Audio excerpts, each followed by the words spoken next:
Hey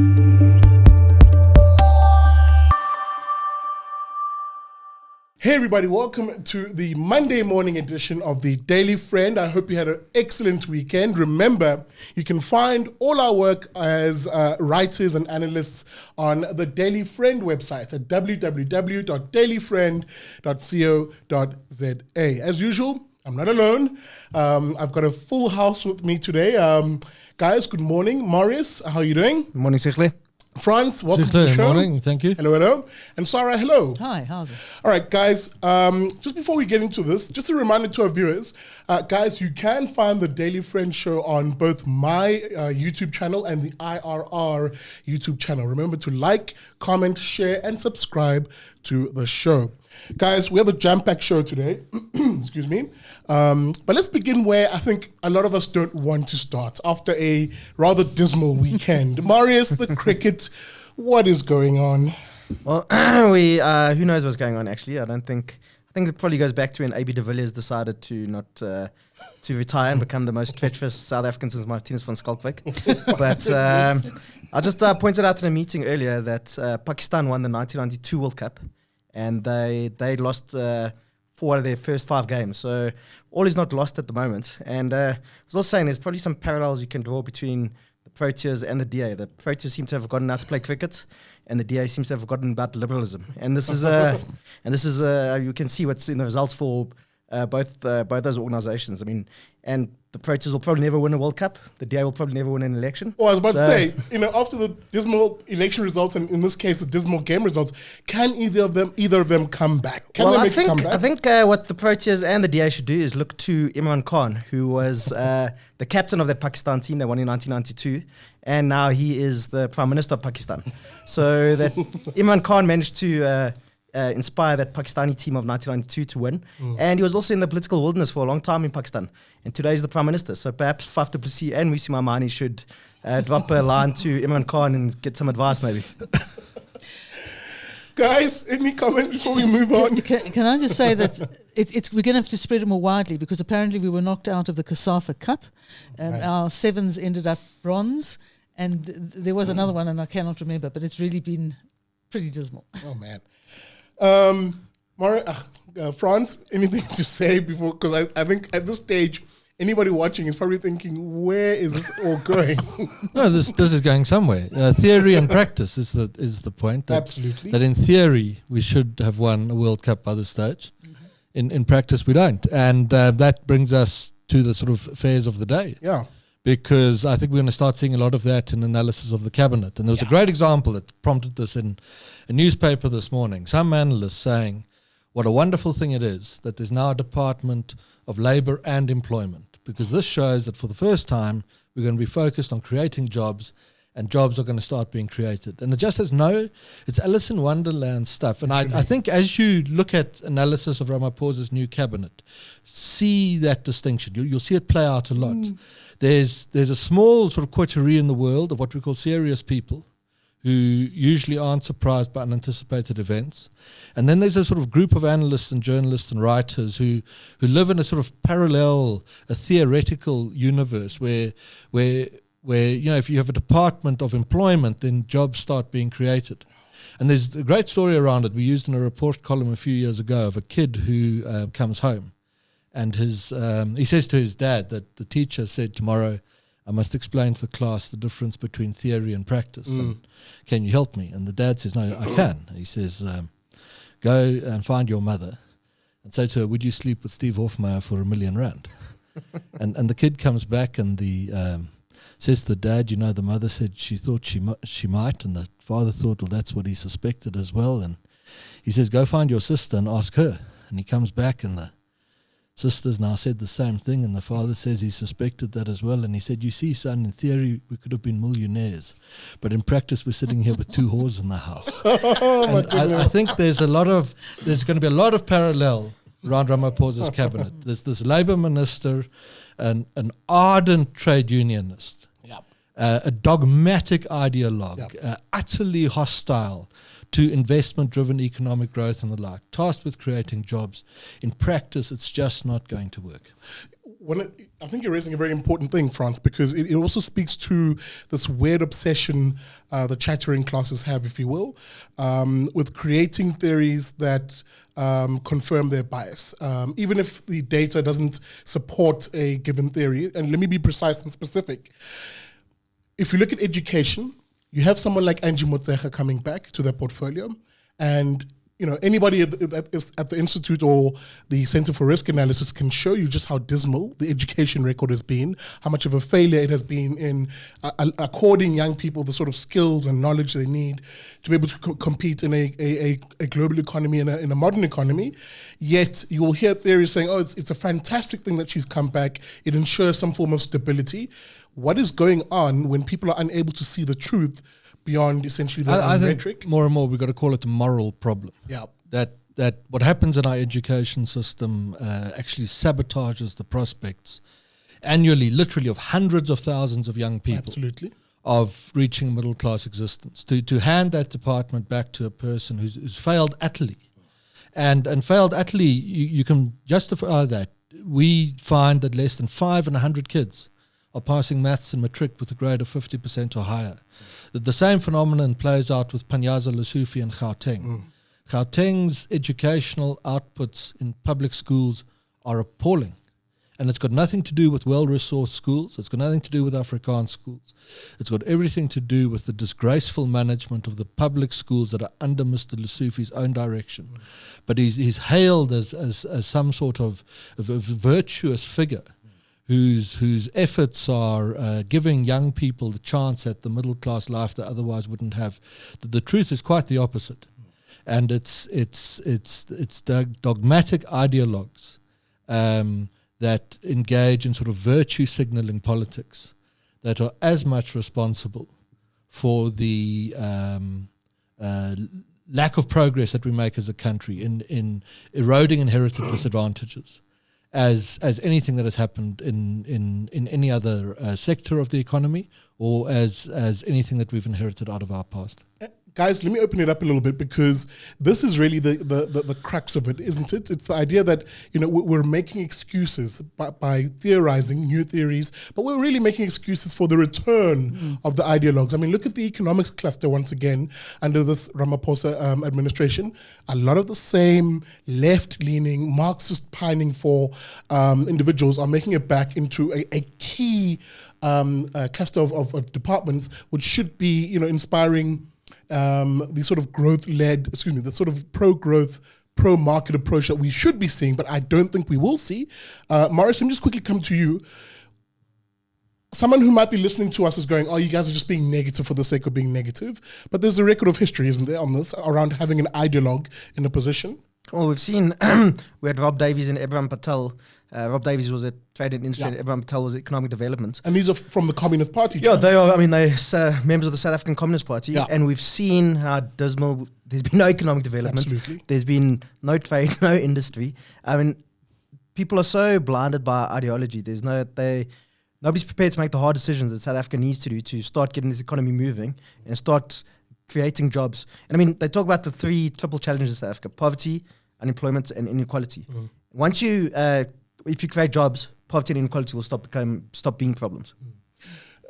Sorry, before I come to you, the ANC, and we've had this conversation before, haven't we, France? We say the ANC are very good at analysing what's wrong, but their prescriptions around what should be done fall woefully at the wayside. And when you then retain the same ideologues, is there any hope for a reform agenda under this Ramaphosa administration? Well, again, it's the definition that's important. Well, what is reform? You want a slightly less corrupt cabinet than we had before? Well, we got that, and it's slightly smaller, and all of that's in place. But is this a cabinet that can see South Africa aspire to reach the growth and unemployment rates that are averaged by emerging markets around the world? Because that's a standard that we would apply here. Yes. There's absolutely no way. And that's a hard, real-world analysis. It's not going to work. The new education minister is not going to do very much to improve schools. Panyaza Lesotho is not going to improve the output of Gauteng schools. In fact, most of the evidence suggests that under his tenure, the quality and the output of Gauteng schools has been deteriorating. So how he deserves his reputation is you can't get your mind around it. And it's not being negative. People sometimes say, well, it's negative. It's not that. All that's important is your analysis right and correct? And as long as that remains the case, then you are on the right side of history and the right side of the debate. And until the structural reforms that this organization has been recommending for a great amount of time are actually taken seriously and implemented in the cabinet and government, that is not going to change. And that's, again, it's not a negative analysis. It's a realistic, real-world analysis. It's a fact-based analysis. Facts don't care about your feelings, guys. I'm going to segue to another important point, because I think at the end of it all, what we're essentially discussing here is a tale about the vast majority of South Africans and how they benefit or suffer under good or bad governance. And also specifically the character of who I refer to when I talk about the vast majority of South Africans. We have a report that's going to be coming out. Morris, I'm looking straight at you on this one. The Unite the Middle report. What is it all about? Just very briefly. Well, yeah, it is. It's coming out on Wednesday. It's part of a series of reports. We do them about once a year, once every 2 years. It's looking at what people think about race relations and so on in South Africa. And all our reports, we poll over 1,000 people, ask them what they think about the country, how they feel about people of other races and so on. And our polls have always been consistent. Racism is not the biggest problem in South Africa. The biggest problems in South Africa are things like lack of jobs, poor education, corruption, and so on. And in general, we found over 80% of people in South Africa feel that they need other races for South Africa to be prosperous. And that's all these kinds of questions.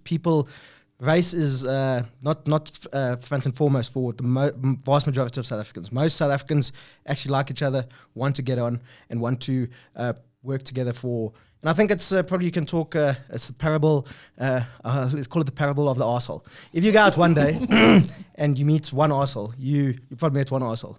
If you go out one day and you met 100 arseholes, you are probably the arsehole. So if you go out and you feel that there's all this racial rhetoric against you and tension, perhaps you should look at yourself and maybe these people aren't racist. Maybe you are just a person who's not a nice person. That's how you're getting treated.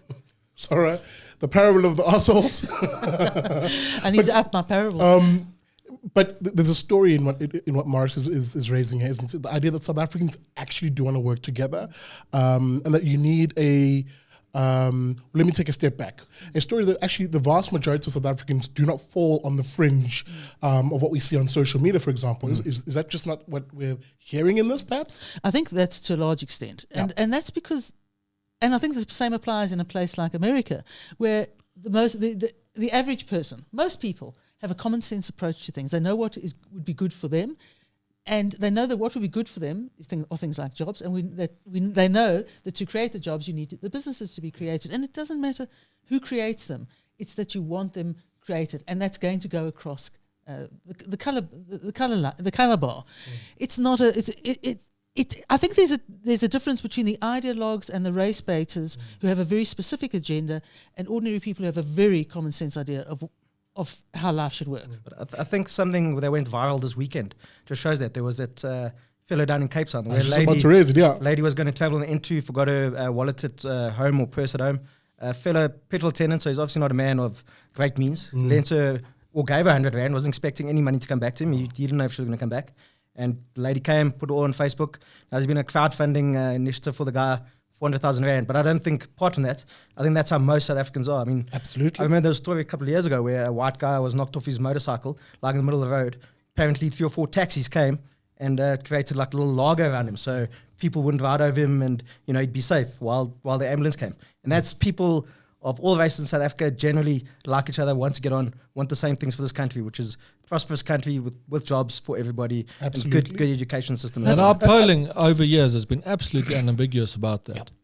But it's the stories that suggest the opposite that I think get disproportionate amount of media coverage in the country. And part of the reasons for a program like this, Unite the Middle, it's not just a report, it's a whole campaign that's coming to emphasize the middle ground that unites the majority of South Africans is so very important, so that we can counter the race mongering and the race baiting by journalists and politicians and activists, and actually show South Africa across these relatively artificial divides that your neighbor probably has a great degree of respect for you across lines of race and class, is very much invested in your success. And what stands out from these things as well is that South Africans show an extraordinary degree of agreement on what they want out of the country and how it needs to be achieved. And that's on tough questions, such as quota selections for sports teams and questions of expropriation of property.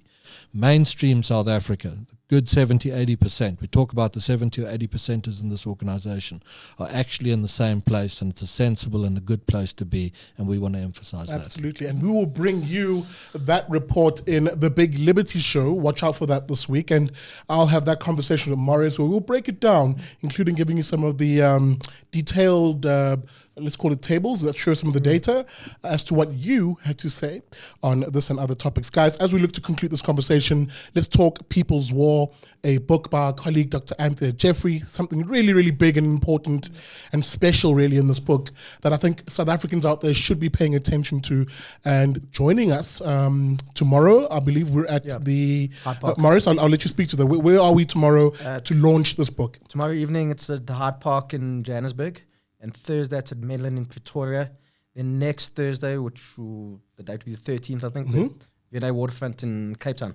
So if people want to come... all at Exclusive Books. All Exclusive Books, yeah. So, and if people want to come, I think you can just email events@exclusivebooks.co.za, I think it is. So just very quickly, France, tomorrow... I want you to talk to what people can expect if they do arrive tomorrow. Tomorrow at 6 o'clock, Exclusive Books in Hyde Park. Yeah, I'm there. I'm hosting, and then we've got a speaker lineup for you. We've got Dr. Jeffrey herself, who's going to talk about the history of People's War. Yeah. We've got John Kane Berman, my predecessor and IRR Senior Policy Fellow, and we've got Ishmael Mkabela, who's an IRR Director and former President of AZAPO. Yeah. And they'll talk together. And what I'll say in my introductory remarks, and the other three will make it clear, is that a lot of people say to us they don't understand. Why does the South African government take, in the face of the evidence, decisions that are obviously not in the best interest of the country? And they do this time and time and time again. Yeah. And you even see it now in the Ramaphosa administration with some of the ministers we've talked about this morning. And our answer to them always is ideology. And if you want to understand the ideology and its origins, you need to understand People's War, and you need to read Jeffrey's book. And we would like to see you. Absolutely. If you are around tomorrow here, Thursday, Pretoria, and next week, it's all on the website, next week in Cape Town. Guys, sorry. I was just going to say, it really is an easy read. It's very fluid. There's not a lot of jargon. It's really an easy read, and it's worth reading because it's just so sobering as to... It basically uncovers a great deal of the myth that the ANC has so successfully generated around itself. Absolutely. And guys, remember to pick up a copy of The People's War by Dr. Anthea Jeffrey at any of your favorite bookshops. In this case, Exclusive Books is who we can recommend. And with that being said, guys, thank you all so much for joining me on this episode of The Daily Friend. And thank you. Guys, remember, I just want to quickly reiterate this, you can and will find us tomorrow at the Hyde Park Exclusive Books here in Johannesburg at 6 p.m. for the launch of The People's Book. And of course, the Big Liberty Show will be there shooting an episode. So hey, come through and you could actually be on that show and have your say. Thank you once again for watching the show. Remember, you can find any of our writers and analysts on the Daily Friend website. That's dailyfriend.co.za. And of course, I continue to encourage those of you who, and want to thank those of you who support the IRR by being a friend of the IRR, most of you donating 70 Rand, between 70 and 90 Rand a month. It is you and your contribution that is getting us into the fight, that is getting our content out to as many South Africans as possible. Those of you who want to become a friend of the IRR, which is our crowdfunding campaign, you can do that by SMSing your name to 32823. An SMS will cost you 1 Rand. Terms and conditions do apply. And no, when I say that, I'm not asking you to sign your life away. Some of you sent me comments as to what these terms and conditions are. You can also find us online. If you want to sign up via a debit order, online, you can do that by logging on to irr.org.za join. Remember, guys, between 70 and 90 Rand a month, we'll do it. And we greatly appreciate your contributions. Guys, look out for our content this week. It's going to be really, really, really a jam-packed week. The Big Liberty Show is going to be doing some really amazing stuff. And those of you who are enjoying the Blacks Only Show, I've got an interesting one coming for you this week too. Remember, like, share, comment, and subscribe. And hit that bell notification so that you're notified every time we put a show out. Guys, thank you so much. We'll see you on Wednesday.